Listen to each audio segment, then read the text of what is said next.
All right. This time we're going to look at Subpart I, Appendix B. And these appendices to all these OSHA standards are usually pretty good to read. They just kind of take this thing and put it in just in language, instead of looking like a you shall and all this stuff and technical stuff. So they're a pretty good idea to take a look at them. And this one I thought was pretty good.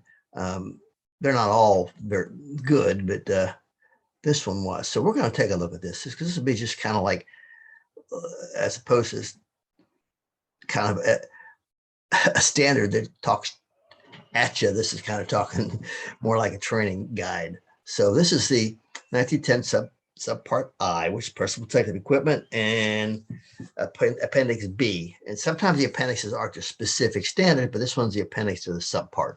And that happens too. And there's your header.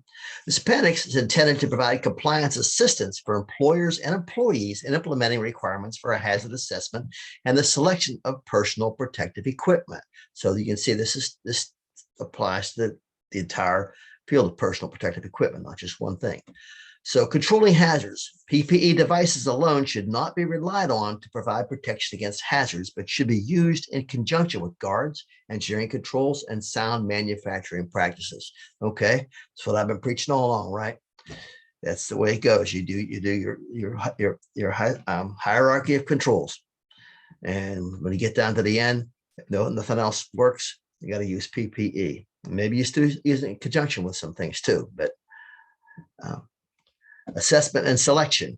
It is necessary to consider certain general guidelines for assessing the foot, head, eye, and face and hand hazard situations that exist in an occupational or educational operation or process, and to match the protective devices to the particular hazard. It should be the responsibility of the safety officer to exercise common sense and appropriate expertise to accomplish these tasks. Assessment guidelines. In order to assess the need for PPE, the following steps should be taken. A survey. Conduct a walkthrough survey of the areas in question. The purpose of the survey is to identify sources of hazards to workers and co-workers. Consideration be given to the basic hazard categories. Impact, bam, something hitting, right? Penetration, going into you. Compression, or smashed or something, that rollover. Chemical hazards. Heat, harmful dust, light, or optical radiation. That's kind of a lame list, in my opinion, but that's all right. During the walkthrough survey, the safety officer should observe sources of motion. In other words, machinery or processes where any movement of tools, machine elements, or particles could exist, or movement of personnel that could result in collision with stationary objects. Now, for PPE, that's probably more of the movement of particles is probably the most important thing here, because PPE is not really what comes into play when you talk about somebody getting hit by a forklift or something like that, or bumping into something. Sources of high temperatures that could result in burns, eye injury, or ignition of protective equipment. Types of chemical exposures. Those are all sources of harmful dust. Sources of light radiation. They're usually talking about welding, brazing, cutting, furnaces, heat treating, high intensity lights, stuff like that. They're not talking about sunlight. Sources of falling objects or potential for dropping objects. So they're looking at it where the sources of falling objects, not where they're going to land, where they're going to come from. Sources of sharp objects, which might pierce the feet or cut the hands. Sources of rolling or pinching objects, which could crush the feet. Layout of workplace and location of coworkers, and any electrical hazards. In addition, injury accident data should be reviewed to help identify problem areas. Okay, you've heard that before, right? Injury incident data. Where does that come from? The OSHA 300 logs. Sometimes your workers' comp claims too. The OSHA 300 logs are really important documents to the safety professional, because they're lacking indicators. They don't tell you how you're going to do, but they tell you how you did. So, and those are important sources of data. I hope you don't have too many data sources on your OSHA logs, though. Organize data. Following the walkthrough survey, it is necessary to organize the data and information for use in the assessment of hazards. The objective is to prepare for an analysis of the hazards in the environment to enable proper selection of protective equipment. Now, remember, that's what we're talking about here. We're not about just looking at PPE. Analyze the data. Having gathered and organized the data on a workplace, an estimate of the potential for injury should be made. Each of the basic hazards should be reviewed and a determination made as to the type, level of risk, and seriousness of potential injury from each of the hazards found in the area. The possibility of exposure to several hazards simultaneously should be considered. That happens. Selection guidelines. After completion of the procedures in paragraph 3, the general procedure for selection of protective equipment is to become familiar with the potential hazards and the type of protective equipment that is available and what it can do, like splash protection, impact protection, etc. Compare the hazards associated with the environment, that is impact velocities, masses, projectile shape, radiation intensities, with the capabilities of the available protective equipment. So you want to compare the hazards and what's available. Select the protective equipment which ensures a level of protection greater than the minimum required to protect employees from the hazards. You always want to do that. You want to give yourself a little bit of safety factor there. But you be a little bit safer than the minimum you think is going to be required. Fit the user with a protective device and give instructions on care and use of the PPE. It is very important that end users be made aware of all warning labels for and limitations of their PPE, because PPE does not make you super. It doesn't protect you from everything.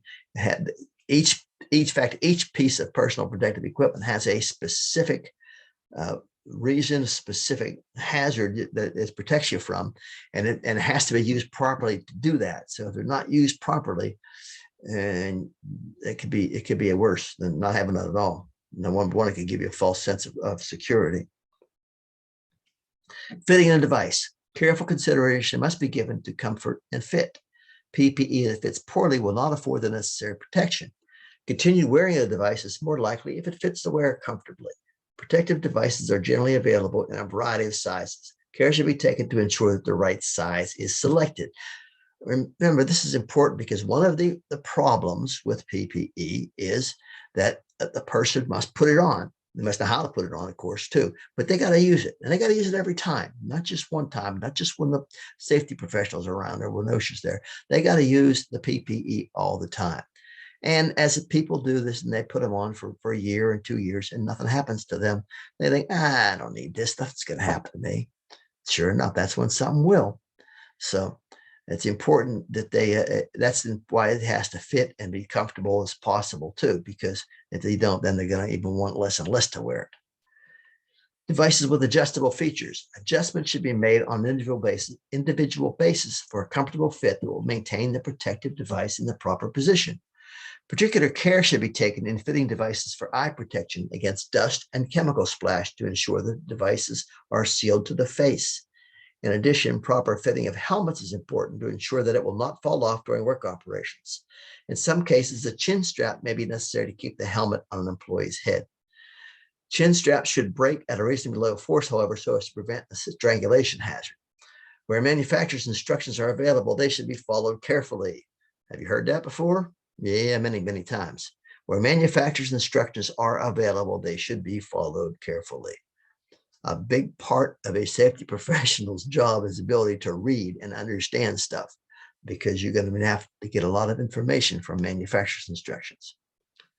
And it's kind of how they use helmets in here. And we never talk about helmets, we're talking about safety, you talk about hard hats, but that's what they're talking about most of the time here, hard hats, but they call them helmets, which they are, I guess.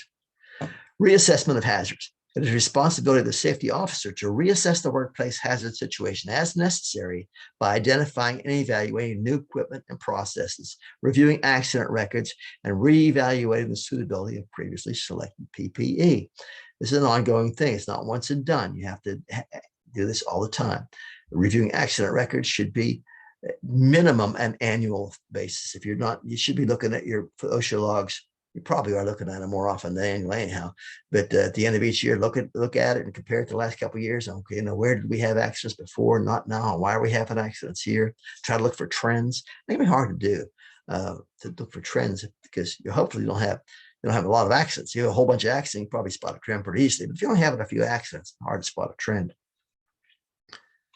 Selection chart guidelines for eye and face protection. Some occupations, not a complete list, for which eye protection should be routinely considered are carpenters, electricians, machinists, mechanics and repairers, millwrights, plumbers and pipe fitters, sheet metal workers and tinsmiths, assemblers, sanders, grinding machine operators, lathe and milling machine operators, sawyers, welders, laborers, chemical process operators and handlers, and timber cutting and logging workers. The following chart provides general guidance for the proper selection of eye and face protection to protect against hazard associated with the listed hazard source operations.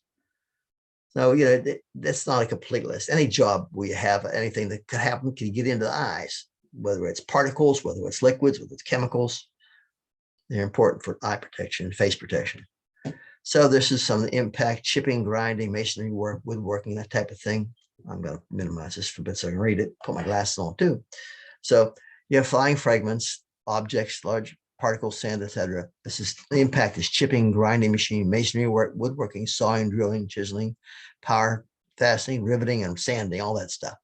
And you need spectacles with side protection goggles and face shields. And we're going to see a bunch of little notes to this. And for severe exposure, use a face shield.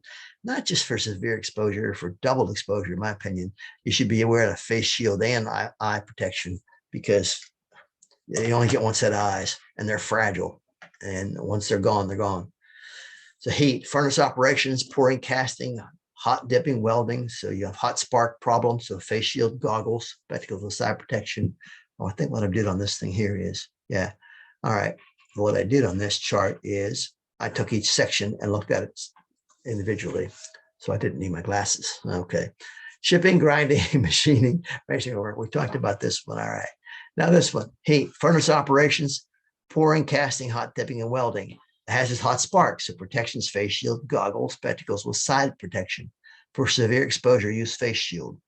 Well, if you're using hot sparks or something like that, you're just doing, this is for furnace operations, welding. Probably want to have welding protection too. Splash from molten metals, face shields worn over goggles, hazard high temperature exposure, screen face shields, reflective face shields, etc. Or see notes 1, 2, and 3, etc. there. The next one's chemicals, acid and chemicals handling, degreasing, plating, hazard splash, goggles, eye cup and cover types. For severe exposure, use face shield. Again, in my opinion, if you're going to, especially if it's any kind of chemical acid, boy, you use good goggles and a face shield, because if you get 1% of the stuff in your eye, the face shield could take 90% of that away. So now you're going to get 10% of that stuff. So, if a little bit gets in, it might still get through, but you've got the vast majority of it out of your face. And besides, who wants that stuff on their face too? Remember, your eyes are your main thing on your face, but you just have to worry about it getting in your mouth too, or your nose. Irritating mist needs special purpose goggles for that. Dust, woodworking, buffing, general dusty conditions. The hazard there is just nuisance dust. Goggles, eye cup, and cover types. We're going to talk about C8. Light and or radiation. Now, this is usually coming from welding helmets or welding shields. This is serious in the poultry industry, in the meat processing industry. The plant is filled with stainless steel, and it reflects light a lot, and you can get damage to your eyes from either the reflection of the light from stainless steel. I know guys that had that happen too, and it's very painful, and it can heal itself to a degree, but it might be permanent too. So don't ever mess around with like this. Always wear the proper welding helmets and particularly the shades. Anytime you're doing anything with welding or any kind of light or radiation, any kind of optical radiation. Gas welding goggles or welding face shield, typical shades. Gas welding 4 to 8, cutting 3 to 6, brazing 3 to 4. These are different shades of the face protection or the eye protection. Cutting, torch brazing, torch soldering, spectacles. You got optical radiation hazard, spectacles or welding face shields, typical shades 1.5 to 3. Glare, poor vision could be the hazard. Spectacles with shaded or special purpose lenses. A note to eye and face protection selection chart. Care should be taken to recognize the possibility of multiple and simultaneous exposures to a variety of hazards. Adequate protection against the highest level of each of the hazards should be provided. Protective devices do not provide unlimited protection. There's no such thing as that. Operations involving heat may also involve light radiation. As required by the standard, protection from both hazards must be provided. Face shields should only be worn over primary eye protection, spectacles or goggles, by all means. As required by the standard, filtered lenses must meet the requirements for shade designations in 1910.133A5. Tinted and shaded lenses are not filtered lenses unless they are marked or identified as such. As required by the standard, persons whose vision requires the use of prescription lenses must wear either protective devices fitted with prescription lenses or protective devices designed to be worn over regular prescription eyewear. Wearers of contact lenses must also wear appropriate eye and face protection devices in a hazardous environment. It should be recognized that dusty and or chemical environments may represent an additional hazard to contact lens wearers. Caution should be exercised in the use of metal frame protective devices in electrical hazard areas. Atmospheric conditions and the restricted ventilation of the protector can cause lenses to fog. Frequent cleansing may be necessary. Welding helmets or face shields should be used only over primary eye protection, spectacles or goggles. Non-side shield spectacles are available for frontal protection only, but are not acceptable eye protection for the sources and operations listed for impact.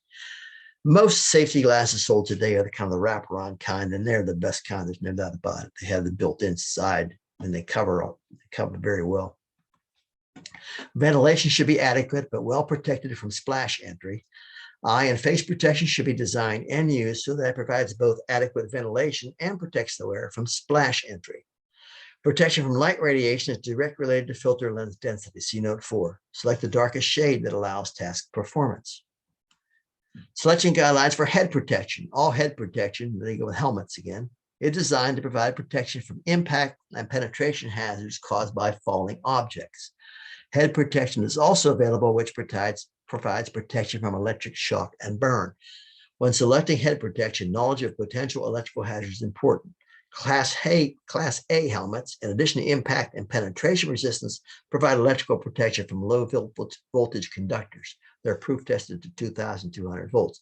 Class B provide electrical protection to 20,000 volts. And Class C helmets provide impact and penetration resistance. They're usually made of aluminum, which conducts electricity and should not be used around electrical hazards. So make sure the hard hat you have on is the right one for what hazards you're going to be around.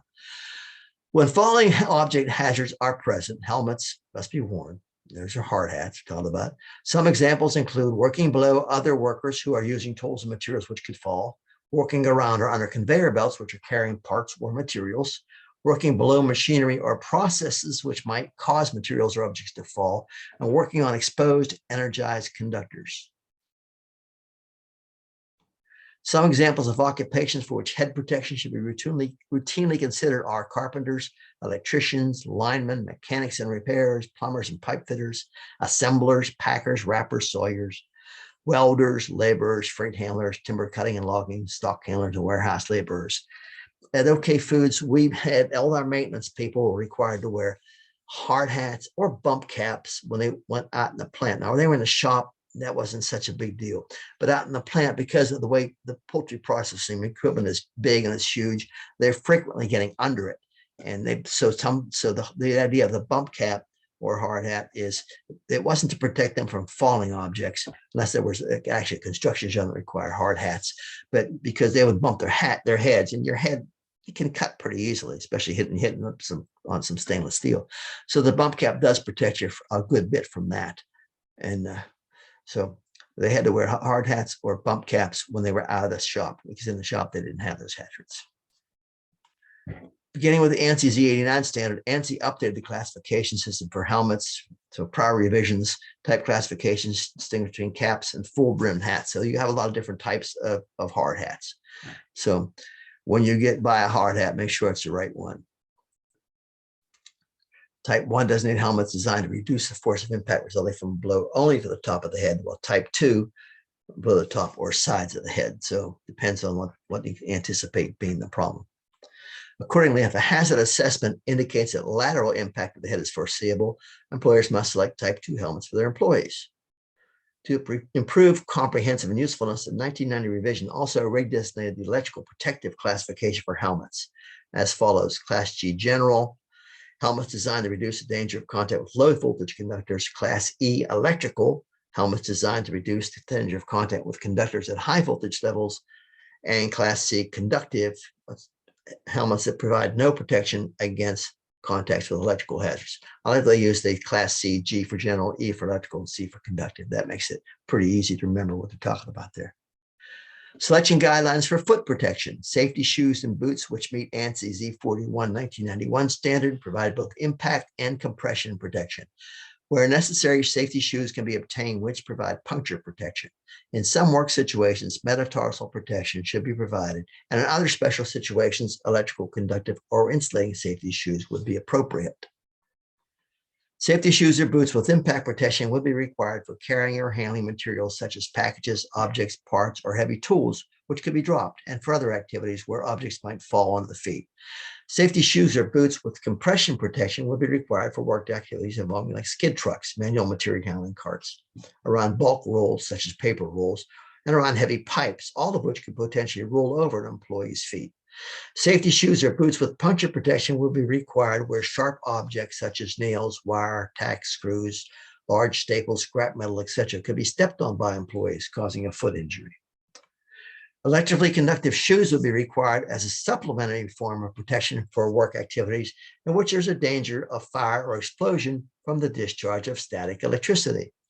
Electrical hazard or dielectric footwear would be required as a supplementary form of protection when an employee standing on the ground is exposed to hazardous step or touch potential, the difference in electrical potential between the feet or between the hands and feet, or when primary forms of electrical protective equipment, such as rubber insulating gloves and blankets, do not provide complete protection for an employee standing on the ground. Some occupations, not a complete list again, which foot protection should be routinely considered are shipping and receiving clerks, stock clerks, because they're carrying stuff, carpenters, electricians, machinists, mechanics and repairers, plumbers and pipe fitters, structural metal workers, assemblers, drywall installers and lathers, packers, wrappers, graders, punch and stamping press operators, sawyers, welders, laborers, freight handlers, gardeners, and groundskeepers, timber cutting and logging workers, stock handlers, and warehouse laborers. So anybody that has a potential basically for dropping something on their foot, having something roll over their foot, should be wearing foot protection. Selection guidelines for hand protection.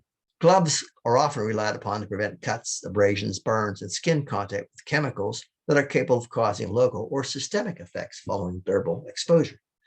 OSHA is unaware of any gloves that provide protection against all potential hand hazards, and commonly available glove materials provide only limited protection against many chemicals. Therefore, it is important to select the most appropriate glove for a particular application and to determine how long it can be worn and whether it can be reused. It is also important to know the performance characteristics of gloves relative to the specific hazard anticipated. For example, chemical hazards, cut hazards, flame hazards, etc. These performance characteristics should be assessed by using standard test procedures. Before purchasing gloves, the employer should request documentation from the manufacturer that the gloves meet the appropriate test standards for the hazards anticipated. Other factors to be considered for glove selection in general include A, as long as the performance characteristics are acceptable, in certain circumstances it may be more cost-effective to regularly change cheaper gloves than to reuse more expensive types. And B, the work activities of the employer should be studied to determine the degree of dexterity required, the duration, frequency, and degree of exposure of the hazard, and the physical stresses that will be applied. With respect to selection of gloves for protection against chemical hazards, the toxic properties of the chemical must be determined. In particular, the ability of the chemical to cause local effects on the skin and or to pass through the skin and cause systemic effects. Generally, any chemical-resistant glove can be used for dry powders. For mixtures and formulated products, unless specific test data are available, a glove should be selected on the basis of the chemical component with the shortest breakthrough time, since it is possible for solvents to carry active ingredients through polymeric materials. And employees must be able to remove the gloves in such a manner as to prevent skin contamination. Cleaning and maintenance. It is important that all PPE be kept clean and properly maintained. Cleaning is particularly important for eye and face protection where dirty or fog lenses could impair vision. For the purpose of complying with 1910.32A and B, PPE should be inspected, cleaned, and maintained at regular intervals so that the PPE provides the requisite protection. It's also important to ensure that contaminated PPE, which cannot be decontaminated, is disposed of in a manner that protects employees from exposure to hazards. And that's it for Appendix B. So that's kind of one of the better appendices. Kind of gives you an idea how to choose your PPE. So, all right, that's it for this one. Be safe.